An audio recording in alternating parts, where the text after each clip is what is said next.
Selamat sore teman-teman semua trader di Indonesia.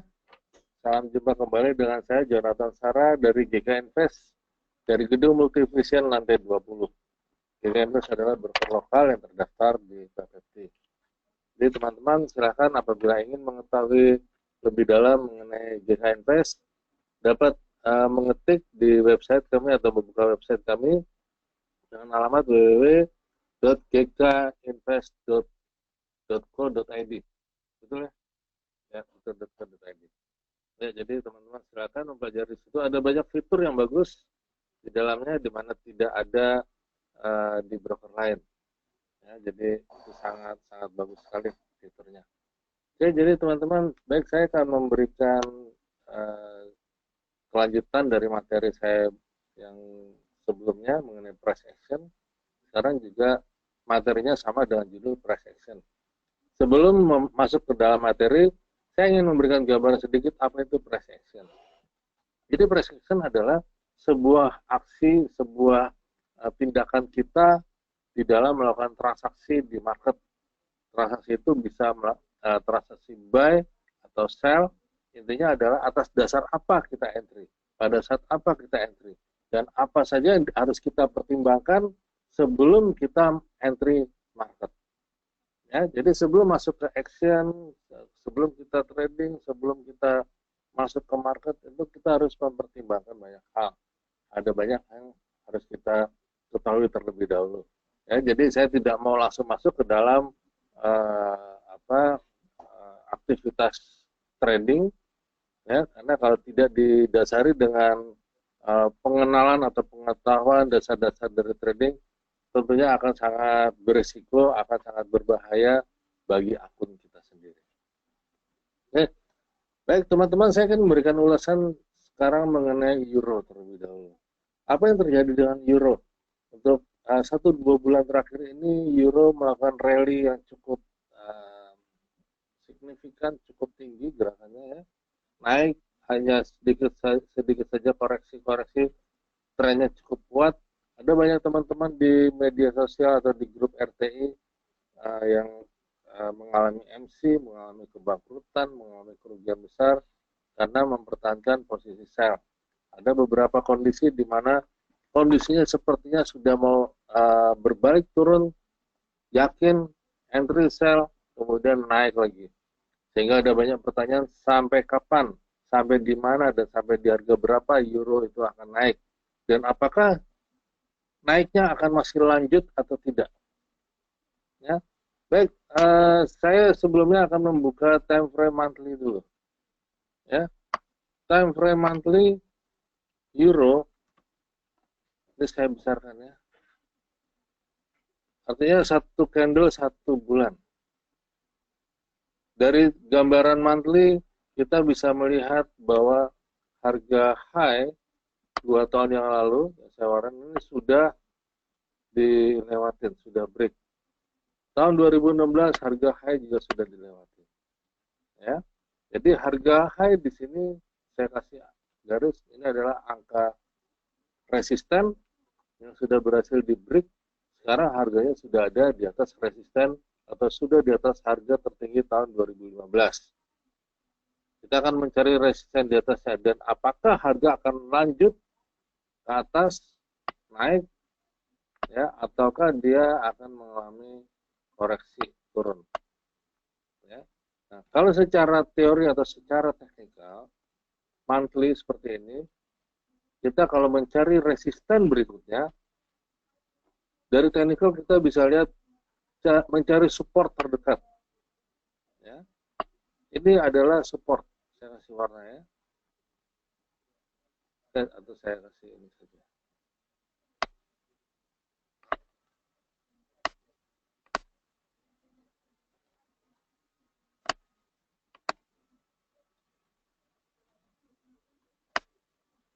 Oke, yang saya kasih warna ini adalah ini support. Ya. Maka target berikutnya adalah ke support yang sudah pernah terjadi.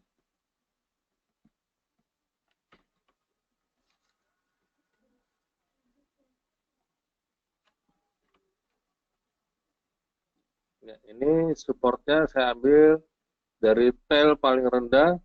Kenapa di tail? Karena tail ini tetap memiliki sebuah harga yang cukup tinggi, ya cukup besar range-nya. Antara tail dengan body saya ambil saja perkiraan, karena namanya area resisten atau support itu sangat sulit atau sangat sulit digambarkan dengan satu angka, satu harga. Tapi kalau support atau resisten digambarkan dalam bentuk area, itu saya kira akan lebih cocok, ya, lebih mendekati harga. Baik, secara monthly kalau harga resisten 2 tahun yang lalu harga tertinggi sudah berhasil dilewati, maka secara teori harga akan mencari resisten berikut. Resisten berikut ada di area yang saya warnain biru, ya. Ini 1.2042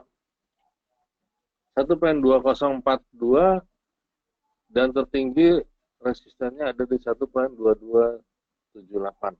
Jadi masih cukup jauh, ya. Nah, tapi di dalam harga sebuah tren naik atau tren turun pasti ada yang namanya koreksi, ya. Jadi pertanyaannya, apakah euro akan melakukan koreksi harga? Oke, sekarang kita akan lihat. Jadi maksud saya begini teman-teman, sebelum kita entry, sebelum kita trading, kita harus tahu kondisi market seperti apa. Oke, nah ini weekly, ya. Weekly minggu lalu gambarannya seperti ini. Candle terakhir nih apa namanya, Morningstar ya. Saya kurang, ya, mengenai candle nama-nama saya kurang hafal terus terang, tapi bentuk candle seperti ini bolehlah kita kasih nama apa ya, jarum suntik lah atau apalah. Bisnis kita kan bebas kita kasih nama. Tapi candle seperti ini memberikan gambaran, memberikan informasi adalah volume buyers yang saya kasih tel di atas ini, buyers ini volumenya cukup besar. Volume seller kecil. Tapi buyers harganya tidak didapat. Banyak peminat beli tapi harganya tutup hanya di area atau harganya tidak banyak berubah dari harga pembukaan weekly. Dan kemudian akibatnya minggu ini harga candlenya cukup banyak, ya, terjadi koreksi. Artinya candle seperti ini berpotensi untuk terjadinya koreksi down, ya. Nah, koreksi down di mana atau berapa besar koreksinya? Oke, kita boleh tarik garis support resisten. Saya tarik garis seperti ini, ya. Ini yang namanya area resisten become support. Nah, di sini akan menjadi support. Ini ada yang namanya resisten juga, ya. Ini resisten,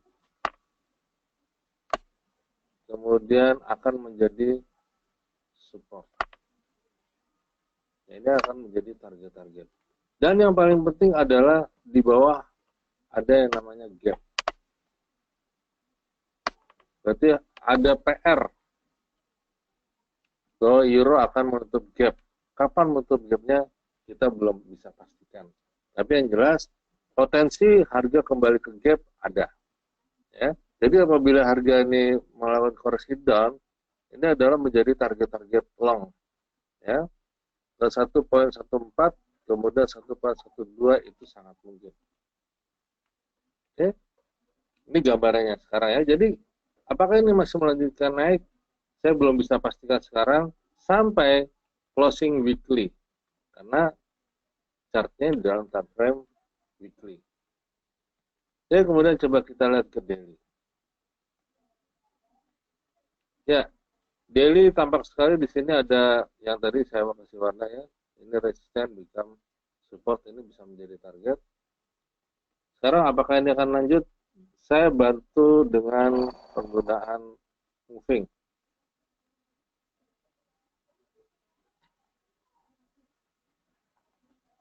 Saya pasang moving 8 eksponen, saya kasih warna merah seperti itu. Ini gambar saya kecilin dikit. Kemudian saya tambahkan lagi moving 21.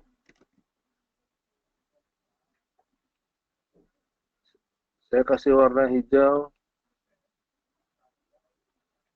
Kemudian saya kasih lagi moving 200. Ini SMA. Simple moving average 200. Dan ini wajib. Ya. SMA 200 wajib Anda gunakan. Kenapa? Karena banyak bank, banyak fund manager juga selalu menggunakan moving 200. Nah, mereka lebih tahu kenapa. Kenapa? Karena sebenarnya moving boleh pakai kapan saja, berapa saja aturannya boleh, bebas. Ya, cuman kita mencontoh yang emang ada di dalam industri keuangan. Nah, baik teman-teman, ini adalah moving 8, moving 21, dan moving 200. Oke, saya tambahkan lagi fraktal. Fraktal ini masuk di kategori Bill Williams. Oke, jelas ya. Oke, baik teman-teman, ini saya kasih penjelasan tentang fraktal dan ini bisa digunakan sangat bagus. Ya, penggunaannya sederhana saja. Kadang fraktal kalau di dalam kondisi harga sideways kita bingung menggunakannya. Pertama, fraktal muncul di harga atau di bawah daripada candle.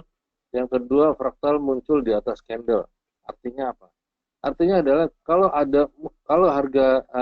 fraktal munculnya di atas candle, maka harga selanjutnya akan turun. Kebalikannya, kalau fraktal munculnya di bawah candle, selanjutnya adalah harga akan naik. Ya. Nah, tapi confirmnya bagaimana? Confirmnya adalah 3 candle setelah fraktal muncul. Artinya fraktal muncul di sini, candle kedua, candle ketiga adalah confirm untuk turun. Fraktal muncul di sini.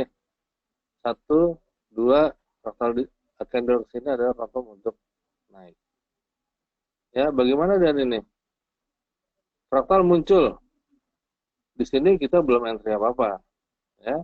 Belum ada posisi apa-apa, tapi kemudian fraktal ini muncul di bawah. Berarti hitung ketiga, 1, 2, yang ketiga di sini mulai entry. Lihat lagi ke belakang. Ya. Ini fraktal yang fraktal di bawah, terus 1, 2, 3, ini posisi ngebuy, floating, tapi artinya buying lagi naik. Fraktal di sini muncul 1, 2, di sini entry sell. Sederhana ya. Ini fraktal 1 muncul. 1, 2, 3 di buy. Cut loss ya. Jadi sebenarnya karena apa? Movingnya rata nih. Ini tidak ada tren sideways. Kelemahannya fraktal adalah kalau sideways agak sulit kita gunakan ya. Nah, sekarang kita gabung dengan moving. Kalau dengan moving, gambarannya adalah begini. Moving ini moving up, moving trend. Trennya adalah naik. Ketika trennya naik, kita tentunya akan mengambil posisi beli. Di mana beli adalah ketika fraktal muncul di area moving average. Baik itu moving 8 atau moving 21. Moving paling atas, moving bawah. Ini adalah area-area atau konfirmasi di mana harga naik. Ya, ini fraktal ini konfirmasi untuk harga melanjutkan tren. Oke ya. Nah, kemudian kembali sekarang harga euro pada hari ini. Ini fraktal sudah muncul di sini, 1, 2 di sini entry sell. Nah, sekarang fraktalnya belum ada lagi. Berarti di sini masih sell. Kalau teman-teman mau nge-sell lagi, maka fraktal berfungsi sebagai area stop loss. Ya, ini perhatikan. Jadi banyak orang berteori di manakah kita menaruh stop loss kita. Fraktal bisa kita gunakan sebagai titik stop loss. Apabila fraktal muncul di atas, kemudian kita akan entry sell, 1, 2, ketika kita sell, area sell di sini, maka stop loss-nya ada di sini. Oke, saya ulang ya, saya besarkan supaya lebih jelas.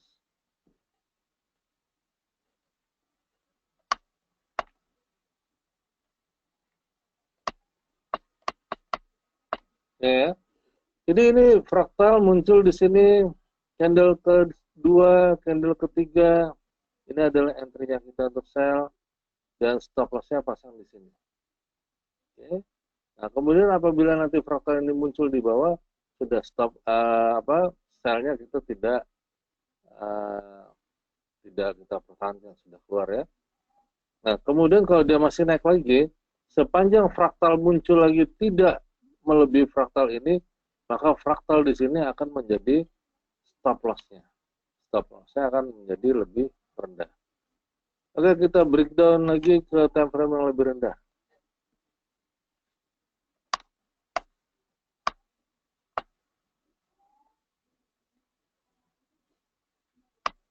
Oke, sekarang ada fraktal seperti ini. Ya, ini kita mau nge-sell karena 1, 2 ini nge-sell. Ya,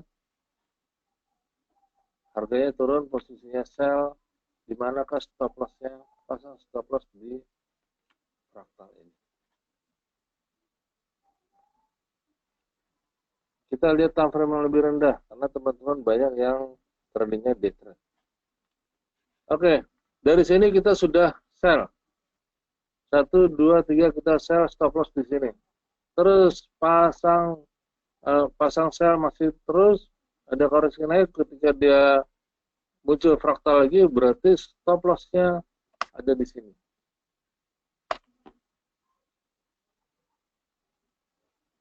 Paham ya? Coba kita lihat lagi di time frame 30. Nah, dari sini juga ini sudah turun. Ketika kita nge-sell, stop loss-nya ada di sini. Kemudian fraktal muncul lagi. Harga naik koreksi, ini tetap areanya nge-sell. Sell di sini, maka stop loss berikutnya adalah kita geser ke fraktal yang berikutnya. Ya, jadi fraktal ini akan menjadi penempatan stop loss. Iya, ya, saya kasih mana ya.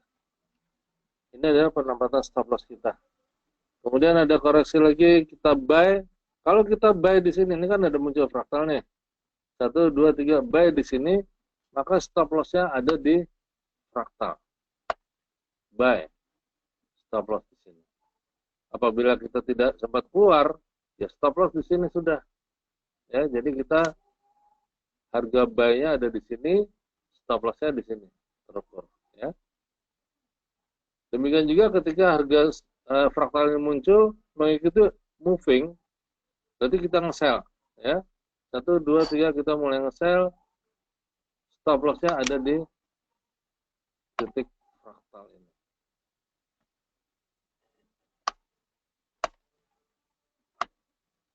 Ya, itu adalah area stop loss. Ya, ada koreksi naik, kena nggak stop loss-nya? Enggak, ya. Nanti kalau ada muncul fraktal lagi, stop loss-nya kita bisa turunkan lagi. Demikian juga kalau teman-teman menggunakan time frame 15. Biasanya ini sudah mulai main agak cepat ya. Saran saya untuk pemula, kalau mau main agak cepat, mainnya di demo dulu. Ya. Oke, sekarang ini moving 200, moving saktinya para bankers. Ini menjadi area resisten yang cukup kuat.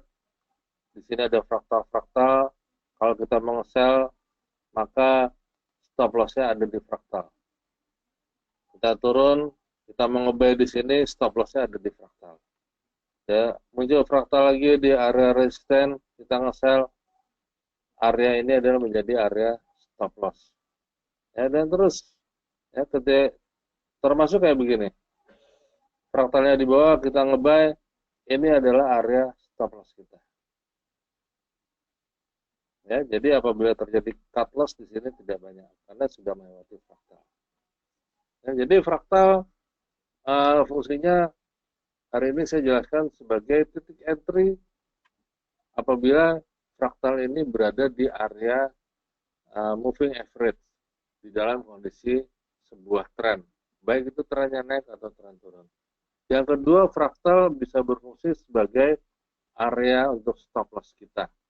Stop loss kita adalah kalau kita entry sell di sini muncul fraktal, ya maka fraktal ini akan menjadi area stop loss.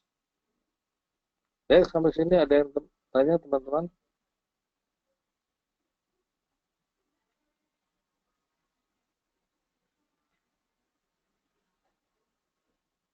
Kalau nggak ada pertanyaan, saya kira webinar saya hari ini tidak banyak materinya, supaya kita bisa mempelajarinya satu-satu, tidak jadi lupa, ya satu-satu kita mantapkan aja. Nah, saran saya teman-teman, mari kita coba menggunakan fraktal sebagai area entry ketika fraktal muncul ada di area moving average, dan yang kedua area untuk penempatan stop loss kita, ya. Nah, jadi silakan teman-teman apabila nanti ada pertanyaan mengenai fraktal bisa kontak saya melalui WhatsApp 0812 90 20 6591 atau melalui messenger saya, Facebook saya Jonathan Sara, ada di grup Republik Trader Indonesia. Baik, sampai sini saja materi webinar saya. Saya harap dapat dimengerti. Semoga teman-teman bisa menerapkannya di dalam trading Anda dan trading Anda akan menjadi semakin profit. Terima kasih. Salam jumpa kembali dengan saya 2 minggu yang akan datang. Selamat sore.